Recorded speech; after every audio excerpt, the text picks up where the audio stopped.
E né, quando eu falar de inflação, eu vou tentar resolver o problema de hoje, que está todo mundo sentindo, né?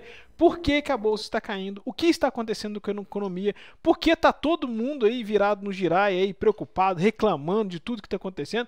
Enfim, vamos tentar explicar por que que esse pacote, esse auxílio, esse orçamento, essas questões que estão acontecendo, afeta tanto a nossa economia e mais. A bolsa está caindo por muito mais por raiva, ranço, rancor, né, do que ainda de fato um motivo específico, ou seja, uma conta, um número, né? Mas é o mercado tentando antecipar justamente esse estresse, essa raiva. Tem que dar um grito e o governo tem que ouvir, porque assim, é um absurdo que eles estão fazendo com o nosso dinheiro a troco de votos, né? Primeira coisa que nós temos que falar sobre Inflação. inflação. Manda bala aí. O que é inflação, pessoal? Ah, inflação é um negócio, dinheiro perde valor, etc. Inflação é isso aí, ó. Pronto, uma imagem. Mais do que 1000 palavras. Isso aí, cara. É você perder valor do dinheiro. Você perde valor do dinheiro. Você já imaginou você ter que levar um saco de dinheiro para comprar um papel higiênico? Né? Isso aí você fala assim, ah, Felipe, mas que é isso, a imagem, Não, cara, isso aqui foi um jornalista venezuelano. Ele fez esse comparativo da quantidade de dinheiro lá de bolívar que você precisa para comprar um item na Venezuela, para que a gente tenha uma dimensão do que está acontecendo com a inflação lá. Né? E aí o problema é que nós estamos em rota venezuelana. Esse é o problema, a gente tem que ir para lá. Falei, mas você está exagerando, você está sendo político, você está fazendo campanha eleitoral. Não, cara, estou sendo bem sincero e eu vou te explicar economicamente o que está acontecendo aqui no Brasil. Então a inflação é perda do valor da moeda. Como é que funciona isso? Cara, Governo... essa imagem aqui só me lembrou muito uma foto que tem da Segunda Guerra, se eu não me engano, na Alemanha, do pessoal queimando dinheiro para se aquecer, porque valia menos do que lenha você comprar na época. Pra você ter ideia, eu tenho quase certeza que é na Alemanha mesmo. Depois você joga no Muito Google e deve provavelmente. ter.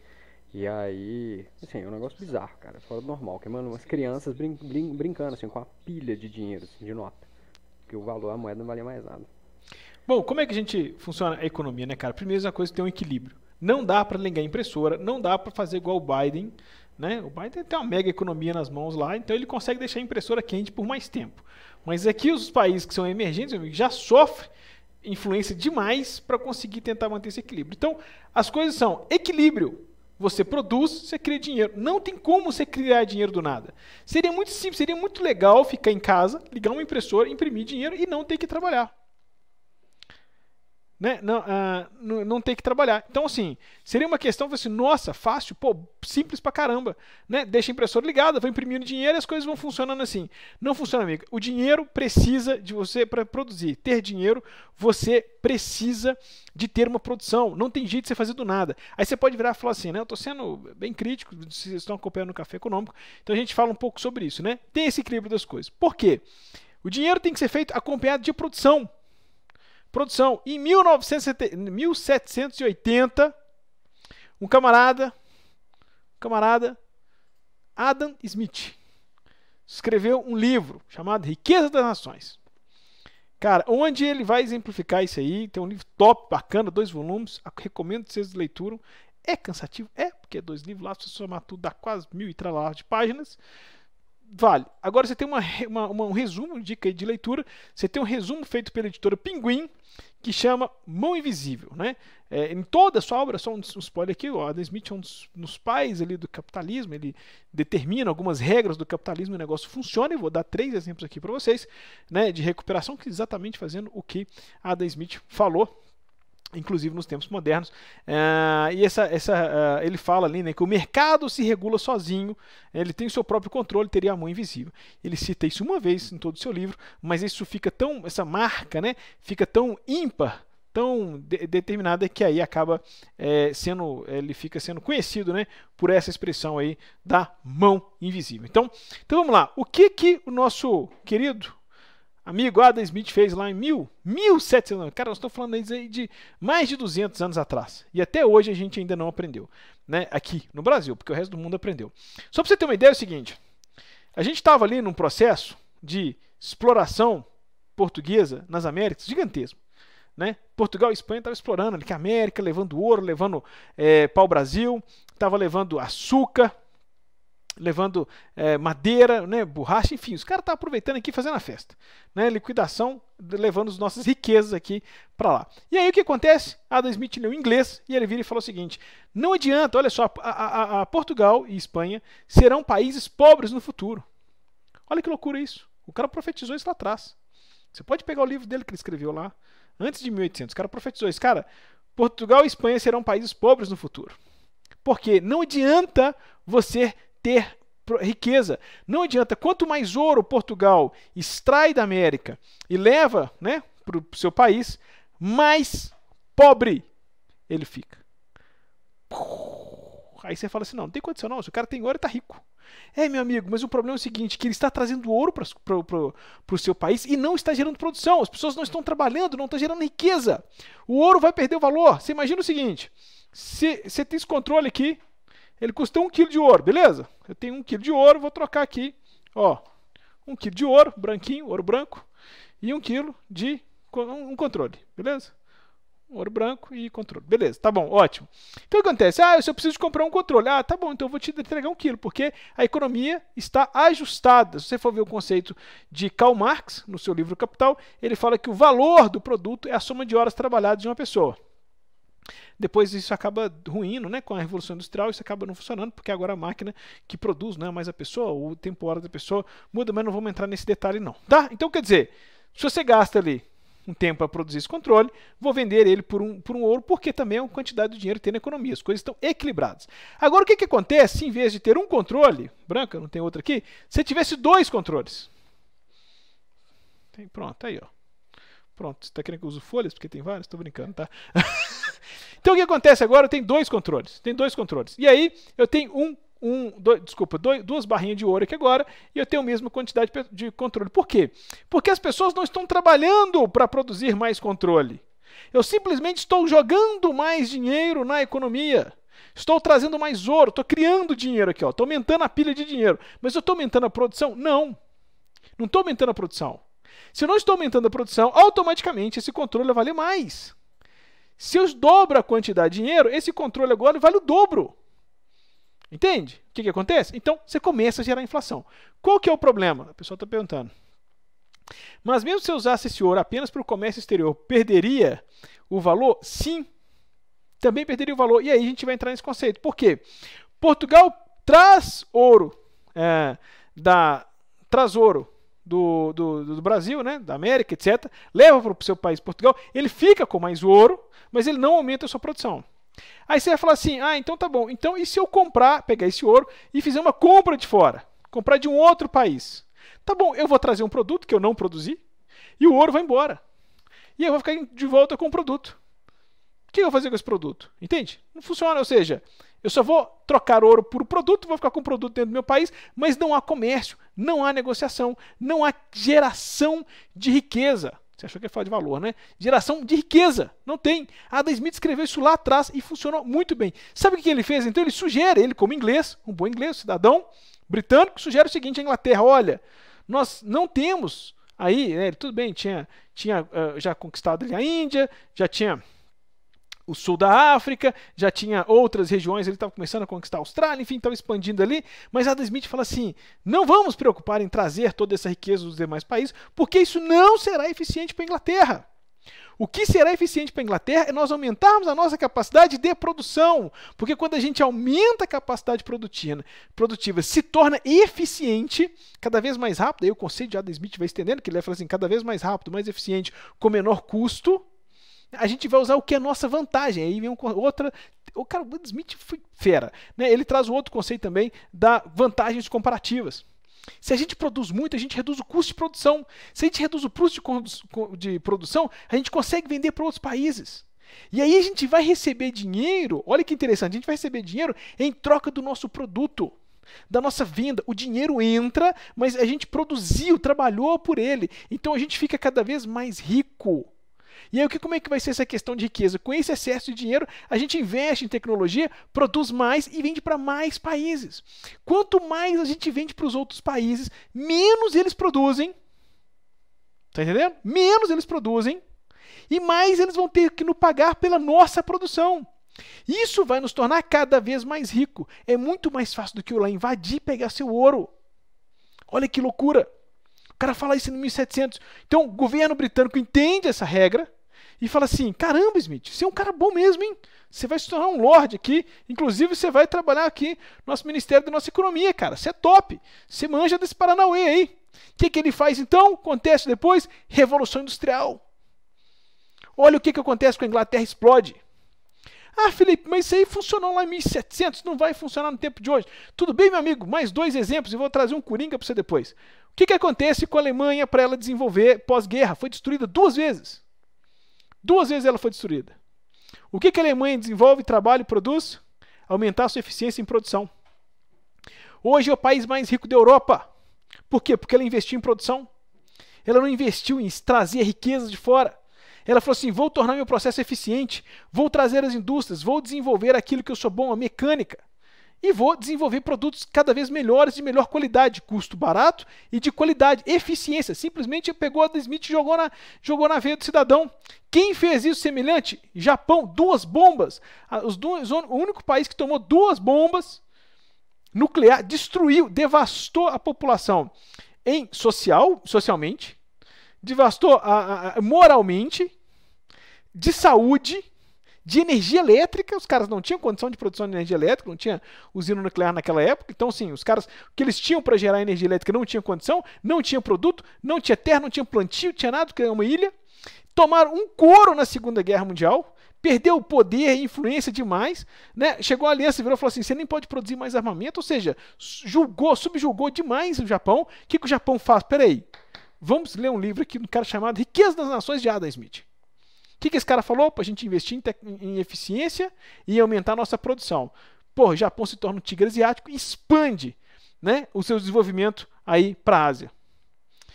Ah, Felipe, mas aí você está me falando aí no pós-guerra, era um outro cenário. Cara, então vamos trazer 1970. China comunista. Mao Tse Tung entra lá, pós-guerra, faz a confusão toda, vira comunista. Pobreza extrema na China, pobreza extrema. Vem Mao Tse Tung, modelo comunista, e fala assim, não, vamos todo mundo trabalhar igual nesse negócio aqui. Vamos resolver o problema dessa população, todo mundo trabalhando igual. Afunda na depressão. Rússia financia o modelo comunista. Bom, mas a China não consegue sobreviver.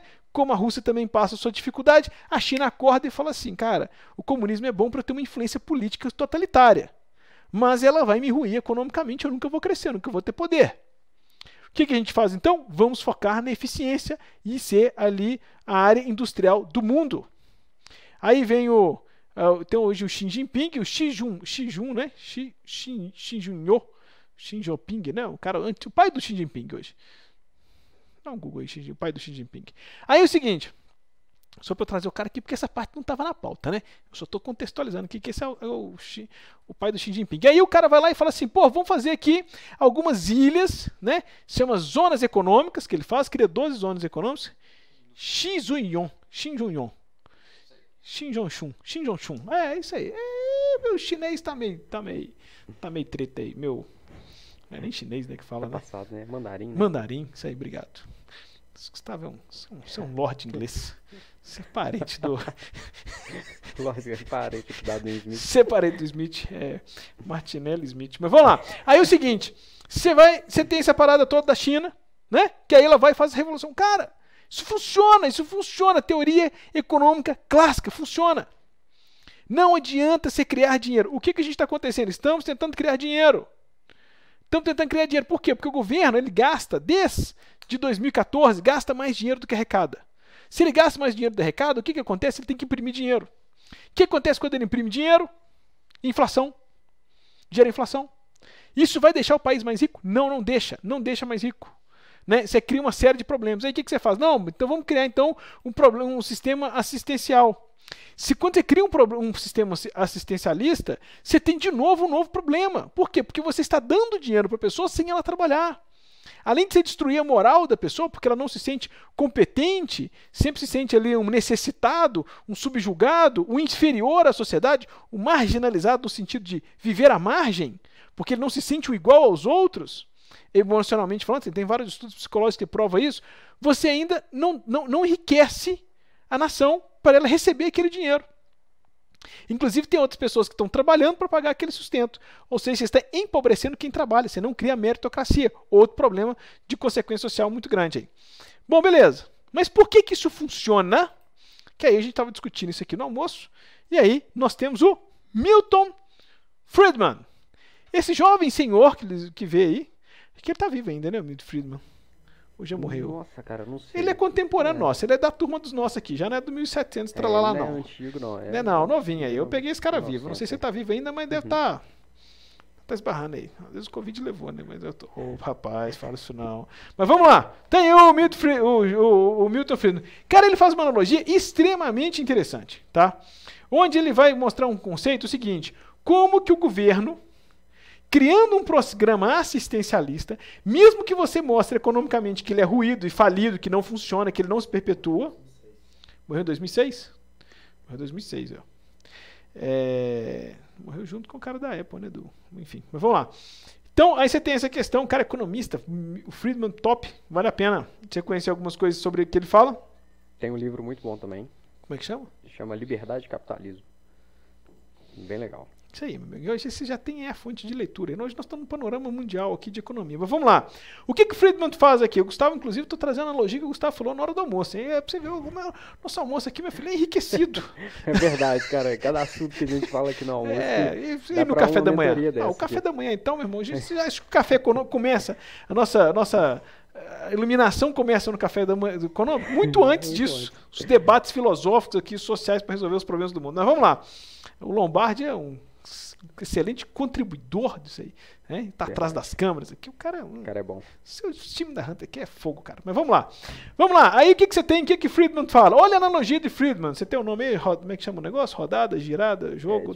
Tipo a ciranda, tipo um jogo de ciranda. Ele não fala que é ciranda, não, ele fala que é um jogo, mas quando você imagina uma cirandinha. Vamos agora usar a criatividade, tá? Use sua criatividade e imaginação. Vamos lá, 100 pessoas, cada um com R$100, beleza? Então você imagina todo mundo aí na rodinha, todo mundo com R$100, tá bom? Legal. A cada rodada, o que a gente tem? Todo mundo paga R$1 de imposto. Ok, 1%, nada, miséria. Nós pagamos 40 aqui, nem estamos tirando 1% aí de imposto, tá bom? Só que é o seguinte, o governo então está arrecadando R$100. E aí ele vai fazer um movimento assistencialista. Ele, afinal de contas, vai ajudar alguém. Ele falou assim, olha pessoal, estou arrecadando esse imposto para o bem comum, para o bem de todos. E escolherei aqui a pessoa talvez mais necessitada dessa rodada, sendo que a pessoa não pode ganhar 2 vezes. Vou auxiliar aí com alguém com R$50. Aí a pessoa fala assim, nossa, caramba, meu. Eu estava com 99, agora ganhei 50, fui para 149. Estou mais rico aqui. Valeu, porque eu sou amigo do rei. Então, ganhei um dinheirinho ali e tal. Mas o governo, para ele ser igual a todos e tentar manter o equilíbrio, a cada rodada ele vai distribuir 50 centavos. A gente avança nessa brincadeira. Depois de 100 rodadas, todo mundo já pagou R$100 de imposto. Ou seja, tudo que você tinha já foi comido pelo governo. Mas o que acontece? Depois das 100 rodadas, todo mundo já pagou os R$100 de imposto e ganhou R$50. Está duplicado ali, mas bom que reforça o seu entendimento. E aí você vai ganhar R$50. Ou seja, quanto que sobrou para você? Você está com R$50. Mas olha só, você tem um sentimento aí que é perverso nessa ótica. Porque perde-se um pouquinho de cada vez você está perdendo um pouquinho, você já fica anestesiado pelo esse pagamento de imposto, você já nem percebe. Inclusive, quando ele é tributado em inúmeras formas e fontes, como é aqui no Brasil, você tem imposto IPI, ICMS, PIS/COFINS, INSS, FGTS, ISS, aí você tem imposto sobre morte, IOF, aí aumenta o IOF, você aumenta outra beirada aqui, você cria ali, pô, mas é para mim tá caro, aí você cria um subsídio ali, faz outra mágica aqui e tal. Por fim, você fala, quanto é que você está pagando imposto? Não sei, cara, não sei, tem jeito de saber, é tributação em tanta ponta. Aí o problema é o seguinte, o cara que planta, paga imposto. Aí na hora que ele pega ali, ele vai vender, né? Ele vai vender ali para uma distribuidora. Imagina o cara planta maçã lá, ele planta maçã, paga imposto. Ele já está comprando o adubo com imposto. Aí ele vai vender a maçã, paga imposto. O transportador paga imposto. Aí na hora que o cara pega o transportador, o distribuidor, ele vai, né, industrializa aquilo ali e vende para o supermercado, paga imposto. O supermercado, na hora que vende para você, paga imposto de novo. O supermercado paga imposto. E na hora que eu estou comprando, já estou comprando o produto com imposto. Imposto de quem? Do produtor, do transporte, da indústria vendeu pro atacadão, Aí o transporte da indústria para o atacadão paguei imposto de novo, o atacadão pagou imposto, vendeu para o supermercado, pagou imposto, e na hora que eu compro isso tudo, eu estou pagando essa seara toda de imposto. Eu pergunto, quanto é que eu estou pagando de imposto? É meus R$1, ó, cada fatia sendo tirada ali no momento.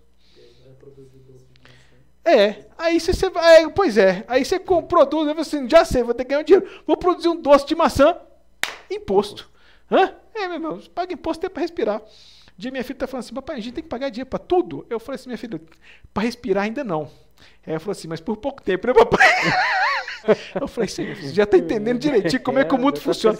Tão cedo, tão novinha, com 8 anos, 8, já virou 8, mas já tá entendendo como é que o mundo funciona. E aí, ganha-se, olha só, mas você tá perdendo fatiado, só que você ganha uma bolada de uma vez. Aí você fala assim, pô, caramba, esse governo é muito bom, meu irmão. Que top! Não, o cara é honesto pra caramba. Só que você olha a riqueza toda que tá ficando na mão do governo. Felipe, mas você tá falando de inflação ou você tá falando de governo? Estou falando do problema assistencialista. Quando a gente tem um programa assistencialista, essa mágica acontece. E aí, vamos lá.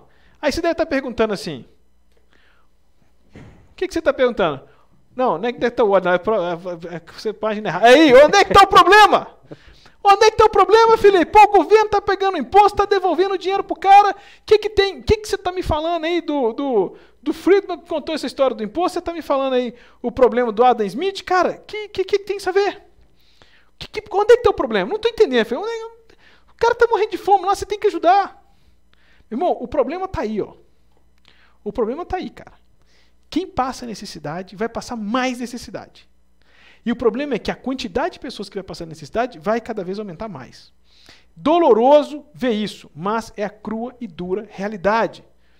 Sabe, o maior gerador de desigualdade social no país é, sem dúvida, o governo. Exatamente. Disparado.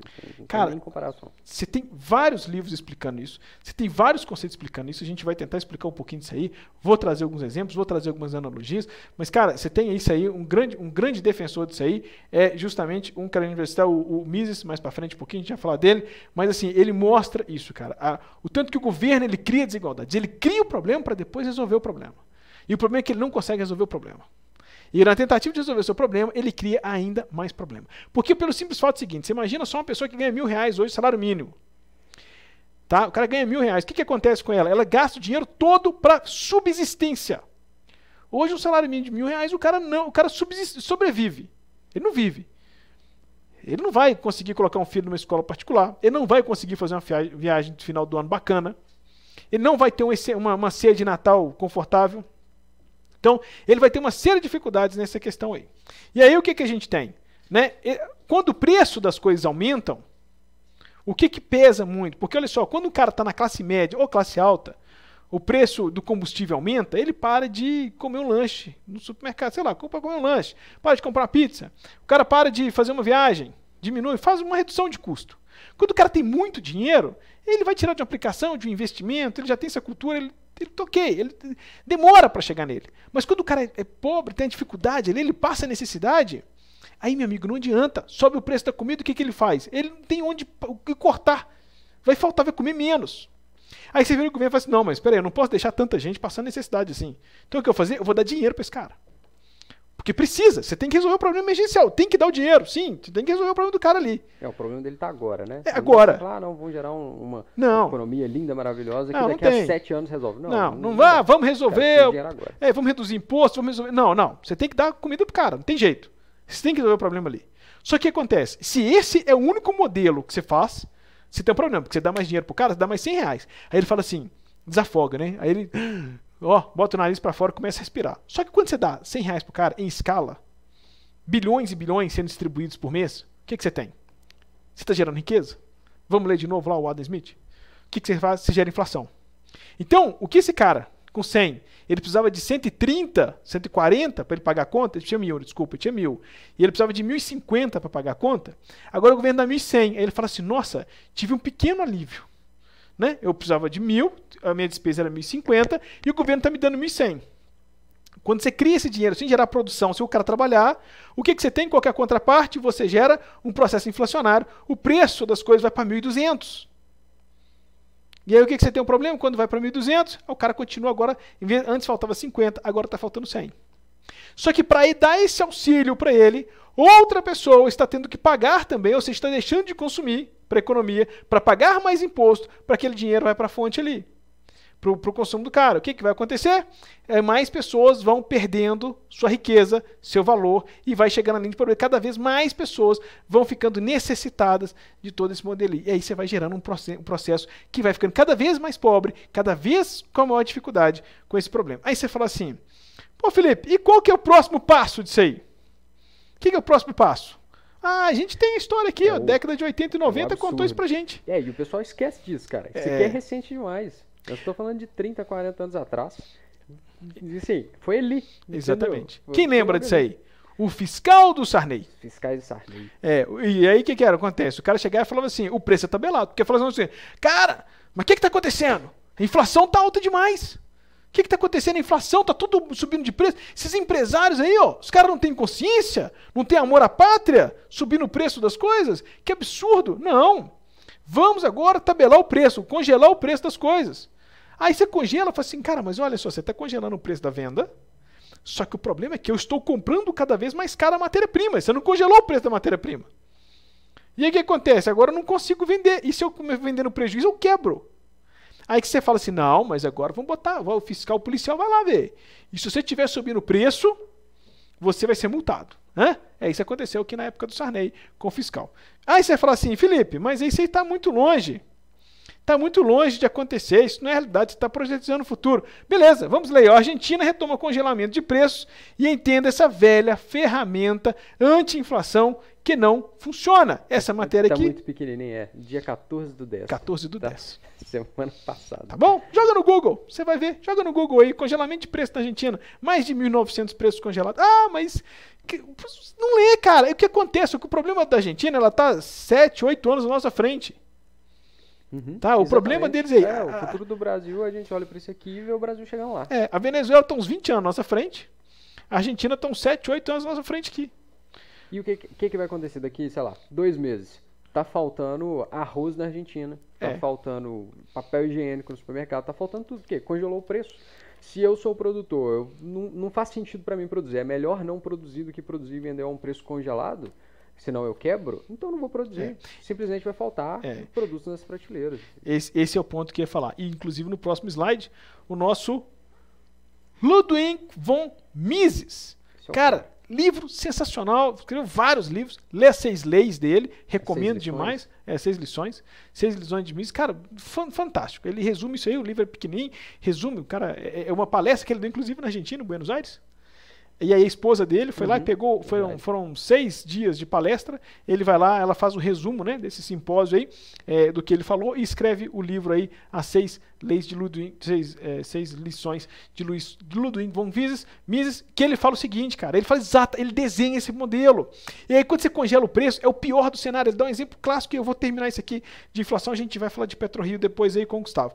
E vamos falar o que está acontecendo agora na Bolsa, mas, cara, você precisa entender qual é o problema. Por que a Bolsa está caindo? Por que o mundo brasileiro, né, o mundo todo passa por problema de inflação, mas por que o Brasil está extremamente irritadíssimo com o governo querer furar o teto dos gastos públicos, gastar mais dinheiro do que tem e fazer essa bagunça toda aí com uma desculpa assistencialista, que a gente sabe que isso não funciona, que isso tem problema. Pessoal, quem tem dúvida, mande agora suas dúvidas para a gente falar aqui e já aproveitar sobre essas questões, tá bom? Vamos lá. O que Mises fala sobre isso aqui, tá? Vamos entender aí, eu vou fechar essa pauta. Ele dá um exemplo sensacional, que ele fala o seguinte, imagina, ele fala um exemplo lá do Lead Leite. É mineiro mesmo, né, cara? O Lead Leite. Mas vamos lá. Ele dá o exemplo do Lead Leite. Ele fala o seguinte, imagina só o preço do leite lá, vou botar aqui que é R$1, tá bom? Leite lá é R$1, tá bem. Aí o que acontece? Aí o preço do leite está começando a subir e a população vira e fala assim, não, mas tá faltando, não estou conseguindo comprar o leite está caro, etc, então não estou conseguindo comprar, o que eu vou fazer? Aí o governo olha e fala assim, não, mas espera aí, o que está acontecendo com o preço? Não, esses caras aí estão cobrando dinheiro demais no litro de leite, não pode ser não. Vamos congelar o preço do leite a R$1. E aí o que você tem? O cara começa no seu processo produtivo, ele começa a tomar prejuízo. Porque assim, o custo das coisas estão subindo, a inflação está subindo, então ele vai comprar ração, ele vai comprar remédio para o gado, ele vai comprar questões para tratar o gado, para produzir o leite, para toda essa cadeia ali, né, de trabalho industrial, para você comprar equipamentos, máquinas, enfim, onde armazenar o leite, energia, para deixar o leite refrigerado, etc. Você tem todo esse custo envolvido. Então, imagina só que o cara tinha um custo de produção 50 centavos, né, e aí ele vendia o litro a R$1. E aí o que acontece? O preço vai subindo ali, o custo dele vai subindo para 70 centavos, 80 centavos, e ele começa a reajustar o leite para R$1,20, R$1,10, R$1,30, para acompanhar essa questão inflacionária. Mas aí o governo, vendo que as pessoas não têm ali, estão reclamando porque não estão conseguindo consumir o leite, o que o governo faz? Vamos congelar o preço do leite a R$1. Aí o cara está produzindo leite, custa 90 centavos, e ele agora é obrigado a vender R$1. O que acontece com o leite? As pessoas, pô, será que o leite ficou mais barato? Oferta e demanda, meu amigo. Oferta e demanda. Todo mundo vai lá e vai consumir mais leite, porque agora o leite está mais barato. Aí quando as pessoas vão consumir mais leite, o que acontece? E a inflação continua subindo, aí você vai gerar uma escassez.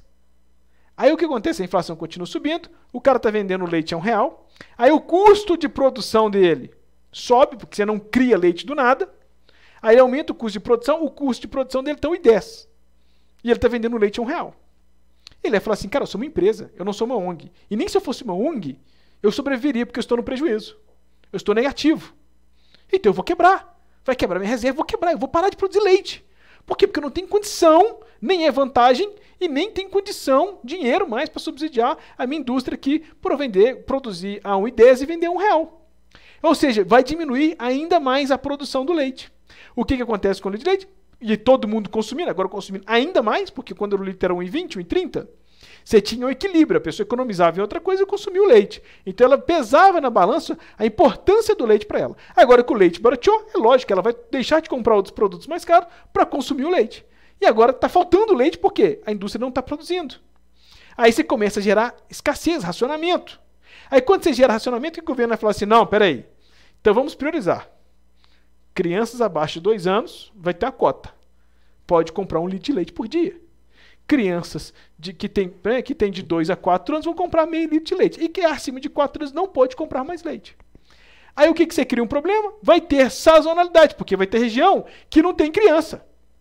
E aí vai sobrar leite. E é o cara que estava, assim, na forca, no ponto de equilíbrio, ele não vai vender leite enquanto vai faltar na outra região. Aí esse cara que está produzindo ainda vai quebrar. Você está entendendo? Aí depois o governo vai falar assim, não, mas o que está acontecendo? Aí, por que o pessoal está parando de produzir leite? Porque antes a culpa era do produtor de leite, que estava aumentando o preço. Ele era o vilão da história. Aí você vai falar assim, não, mas o cara é vilão da história, por que agora os caras estão parando de produzir leite? Não, cara, é que eu não estou conseguindo comprar ração para o gado. Ah, então é simples. Vamos congelar o preço da ração. Entende? Você entende o que acontece? Cara, tá lá no livro do camarada. Não adianta, não funciona. Vamos estudar economia em 1909. Para o problema que nós estamos vivendo num governo que virou a casaca totalmente populista, que a equipe econômica, se é que consegue fazer alguma coisa, ou se é que de fato fez, porque esse ano me decepcionou pra caramba. Se ela tem um objetivo de controlar preço, equilibrar as contas, entregou a bandeira, nós temos uma política, deputados e senadores, tá? Não é só no problema presidencial, não. O presidente tem uma parte sim, mas ele sozinho não faz verão, tá? O Andorinha só não faz verão. O presidente sozinho não é responsável. Você tem o Congresso, deputados e senadores, louco para gastar dinheiro no ano eleitoral, ainda mais porque tem uma leva de gente precisando de dinheiro. Qualquer R$100 faz diferença no bolso do cara. Talvez nunca foi tão fácil você comprar um voto nos últimos 20 anos quanto agora, e se manter no poder, né, por mais 4 ou 8 anos, lembrando que o senador vai ter votação para 2 senadores no ano que vem. Então, quer dizer, os caras estão na sana, meu filho, estão na sede para gastar dinheiro. Ah, mas aí vamos gastar. Imprime, liga a impressora, imprime. Pô, mas vai gerar inflação, problemas. Cara, o negócio é tão colapsado que você vê, nessa semana, o PT, oposição ao governo Bolsonaro, falando assim, você está querendo dar auxílio emergencial de R$400? Tinha que dar era de 600, pô. 10 de 600. Pô, mas peraí, se eu digo 10 de 600, aí o Bolsonaro ganha. Por que o PT, a oposição, quer aumentar o auxílio emergencial, o que vai aumentar a popularidade do presidente para ele ser eleito? Porque ele é eleito. A massa vota. Pô, por que você está pensando nisso? Cara, você entende o que aconteceu no governo Dilma? Tudo bem o Bolsonaro ser eleito. Um ano e meio depois a gente faz o impeachment nele porque a economia está quebrada. Nenhum presidente sobrevive a uma economia Não, quebrada. não sobrevive, não sobrevive. Agora, se ele fizer o auxílio emergencial de R$400, o que acontece? Pode ser que a bomba não estoure ainda dentro do governo dele. E aí ele fica mais uns 4 anos no governo. Porque boa parte da população vai acordar, mas o que, cara, você vê, a Argentina está há anos quebrando aí nesse processo. Esse processo, infelizmente, demora. Só que, graças a Deus, o Brasil tem um pouco mais de visão e maturidade, pelo menos assim, né? Um pouquinho mais do que os nossos irmãos, né? Pelo menos demorou mais, né, a chegar nesse processo. Está na acordada, né? Na acordada. A Argentina, Venezuela, cara, 1970, era um dos países mais ricos do mundo. Do mundo. Não tô falando aqui, não, cara. Se tinha um G8 lá, os caras faziam. Meu irmão, um dos países mais ricos do mundo, a Venezuela. Inclusive, na década de 70. Saberem, a Venezuela é o país que tem mais reserva de petróleo no mundo. Muito mais, inclusive, do que a Arábia Saudita. Então, assim, cara, os caras eram muito ricos. A Argentina também já foi um dos países mais ricos da América Latina. Não adianta a riqueza que se tem de um país, Walter Smith, se a gente não produzir. Não vejo, minha motivação de raiva, de angústia não vejo ninguém discutindo geração de emprego. Mas vamos gastar dinheiro, vamos dar auxílio emergencial, porque 2022 está chegando aí.